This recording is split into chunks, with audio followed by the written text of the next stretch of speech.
Day 41కి స్వాగతం. ఇవాళ నేను చెప్పబోయే వీడియో ప్రతి ఒక్కరికి చాలా అంటే చాలా ఇంపార్టెంట్. ఎవరైతే 19 క్రాస్ 20 ఏజ్కి అయితే వస్తారో వాళ్ళు దయచేసి మీ టైంని అసలు వేస్ట్ చేసుకోకండి. చాలా అంటే చాలా సీరియస్గా చెప్తున్నా. బాధలు ఎలా ఉంటాయంటే, మీకు 20 ఏజ్ కనుక వచ్చి ఉంటే మీరు ఏం చేయకుండా, చదువుకున్న స్టూడెంట్ అయినా కానీ మీరు ఏం ఎర్నింగ్ లేకుండా, ఏం టాలెంట్ లేకుండా ఇంట్లో వాళ్ళది పెట్టింది తింటూ ఉంటే, నిజాయితీగా చెప్తున్నా కదా, సొంత తల్లిదండ్రులు కూడా మిమ్మల్ని పట్టించుకోరు. తినేటప్పుడే అంటారు.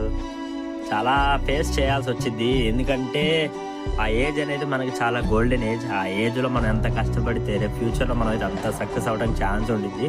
సక్సెస్ ఇవన్నీ పక్కన పెట్టేసండి. 3 పూట్ల తినడానికి మనం సంపాదించే స్టేజ్కి అయితే వెళ్ళాలి.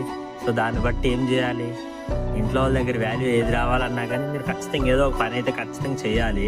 మీకంటూ ఎర్నింగ్ అనేది ఉండాలి. మీకు ఫైనల్గా ఈ వీడియో మీనింగ్ అనేది అర్థమవుతుందా? డబ్బు ఉంటేనే మీకు ఆఖరికి తల్లిదండ్రులతో సహా మీరు డబ్బు సంపాదిస్తేనే మీకు అనేది వాల్యూ అనేది ఉండిద్ది. వితౌట్ ఎర్నింగ్ ఇంట్లో అమ్మ కాదు కదా, బాబు కూడా లెక్క చేయండి నేను. సో అంత ఏం నడుస్తుంది తెలుసు కదా, డబ్బు ఉంటేనే ఏదైనా. దయచేసి ప్రతి ఒక్కరు ఈ టైంని వేస్ట్ చేసుకోకండి. ఏదో ఒకటి సాధించడానికి ట్రై చేయండి. ఏదో ఒక పని తినడానికి కష్టపడి ఏ పని చేసినా కానీ కడుపు నుండి మనశాంతికి తినగలుగుతాము. ఏదైనా కానీ చేసి వీడియో కానీ ఇన్ఫర్మేషన్ కనిపించినా, ఏమైనా నచ్చినా ప్లీజ్ మన ఛానల్ని సబ్స్క్రైబ్ చేసుకోండి. ఏమైనా తప్పులు ఉన్నా కానీ కామెంట్స్లో మెన్షన్ చేయండి. నెక్స్ట్ డేలో కలుసుకుందాం. Bye bye.